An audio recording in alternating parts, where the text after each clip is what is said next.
దోమకొండ గ్రామానికి చెందిన పోగుల రవి వల్లకాటి నర్సింగ్ వద్ద 2020 సంవత్సరంలో ఇంటిని 4 లక్షలు పెట్టి రిజిస్ట్రేషన్ చేయించుకోవడం జరిగిందని, ఇల్లు కొని 5 సంవత్సరాలు అవుతుందని, కావాలని నాపైన ఎస్సీ బాలికల హాస్టల్ విధులు నిర్వహించి రిటైర్మెంట్ అయిన వార్డెన్ తమ్మగల బాలమణి ఆరోపణలు చేస్తున్నారని అన్నారు.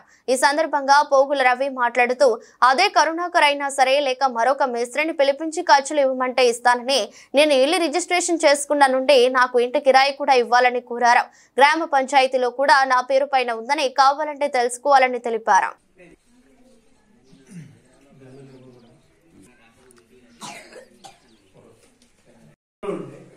దూరుంటే అక్కడ తీసుకుపోయి అక్కడ పెట్టి ఇక్కడ మళ్ళా గోడ పెట్టి 2 సెల్ఫ్లు పెట్టించింది. ఇక్కడ ఈ గ్యాస్ బండ పెట్టించింది, ఇది ఒక బండ పెట్టించింది, అక్కడ ఒక 2 బండలు పెట్టి ఇక్కడ 2 బండలు పెట్టించింది. అంతే ఈ బండలు మొత్తం కలిసి 6 బండలు పెట్టించింది. ఇక్కడ నుంచి పైప్ లైన్ ఆమె ఇక్కడ నుంచి అక్కడ దాకా చేయించింది. అంతే పైప్ లైన్ వేసింది, అంతే ఇల్లు ఏమి లేదు.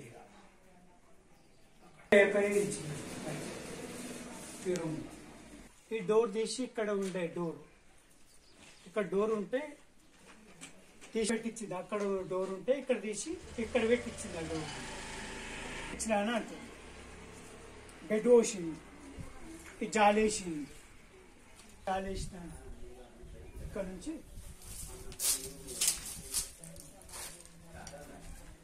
నుంచి ఈ జాలి, ఈ జాలి, ఈ కంబాలు కూడా ఆ మీద వాడుతున్నాడు. ఈ బెడ్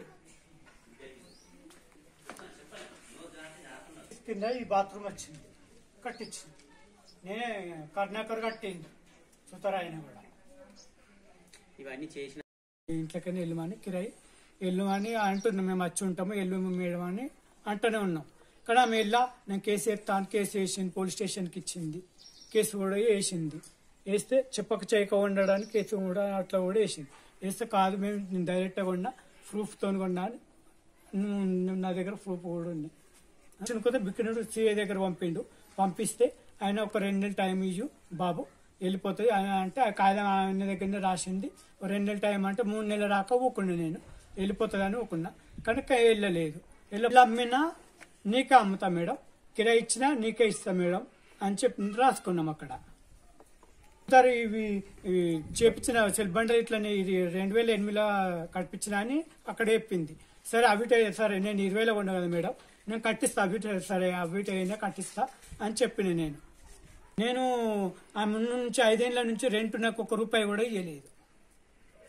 నెలకు 1000 రూపాయలు, 1 రూపాయి కూడా ఇవ్వలేదు నాకు. నేను తోలుకాసుకొని ధర కట్టుకోమని కట్టిస్తాను. ఇట్లా ధర కడితే ఆ రేటు ఆ కట్టిచ్చేస్తా. అంతా అడ్డ కాదు, నాకు 5 ఏళ్ల కిరాయి రెంట్ కూడా నా రెంట్ కూడా ఇచ్చేసేయాలి. నా పేరు పోగుల రవి. అయితే వల్కట్ నర్సింగ్ దగ్గరే నేను ఇల్లు ఉన్నా. మా అమ్మ పోలు పోసే ఉప్పలవ. అయితే ఇంటి నంబర్ 15-67/19 2020లో కొన్నా నేను ఇల్లుని. వల్కట్ నర్సింగ్ దగ్గర కొన్నా. ఆయన బొంబాయిలో ఉంటాడు. వాళ్ళు 2 కొడుకులు వచ్చారు, ఆయన వచ్చిండు. 4 లక్షలకు కొన్నా. నేను ఇల్లు కొన్నాక నేను 10 నెలలకే ఇల్లు కాల్ చేయమన్నా. మా అమ్మ హుషారు లేదు అప్పుడు. అయితే ఇల్లు కాల్ చేయమని కూడా తుమ్మల బాలమని మేడంని అడిగిన, ఇంటికి వచ్చి అడిగినాం. మా కొడుకు నేను ఆమె కాళ్ళ మీద కూడా పడ్డాము. నా కొడుకు 4 ఏళ్ళోడు. ఆమె కాళ్ళు మొత్తం పండుకొని మొక్కి విన్నాం కూడా. మా అమ్మ పానం హుషాలేదు, ఇల్లు మారమంటారు, ఇంట్లో మంచిగా అనిపిస్తలేదు, ఇల్లు మారమంటారు. ఒక 2 నెలలు ఉండిపోతాం అమ్మ అని కూడా బతిలాను. తర్వాత అమ్మ మీరే ఉందరు సరే అని చెప్పినాం కూడా. వల్కట్ నర్సింగ్ దగ్గర కొన్నాను నేను, తీసుకున్న ఇల్లుని 2020లో కొంట. 31 జనవరి 2020లో. సాక్షులు వాళ్ళ తండ్రి సంతు, 2 కొడుకులు పెట్టి వాళ్ళిద్దరు మొత్తం ఒక్కొక్కటి చూపి పేపర్లు ఇవన్నీ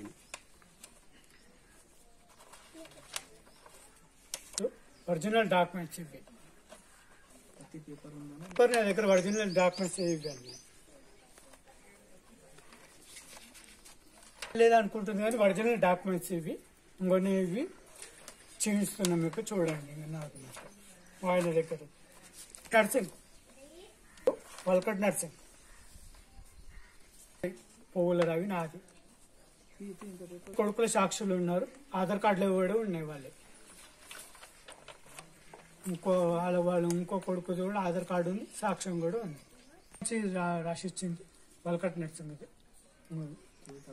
పత్రం. పచ్చలు కూడా నా పేరు మీద ఉంది.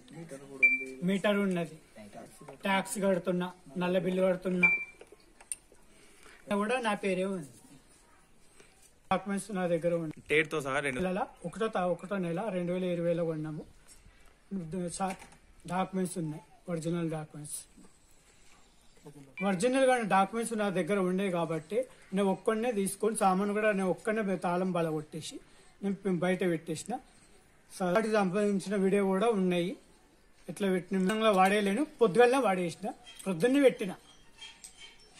ఇంతకుముందు ఇవి కట్టించిన మేస్తులు అవి పైసలు కట్టిస్తా అంటున్నా, తోలుకాసుకోమంటున్నా, అవి పైసలు కట్టిస్తా అని నేను ఒప్పుకుంటున్నా. మీరు అందరూ అర్థం చేసుకోరు. వాస్తవంగా ప్రజలు మీరు నమ్మగలరని మనవి నాది. మోసం మేస్త్రిని ఎవరిని తోలుకొసుకున్నా సరే నేను డబ్బులు కట్టించేందుకు నేను రెడీగా ఉన్నా. ఆమె చేపించిన పనులకు ఒక కొడుకు ఉన్నాడు, నాకు భార్య చనిపోయింది, తల్లిదండ్రులు కూడా చనిపోయారు, ఎవరు లేరు. నేను ఒక్క కొడుకుని పట్టుకుని ఈ ఇంట్లో ఉంటున్నా అంతే.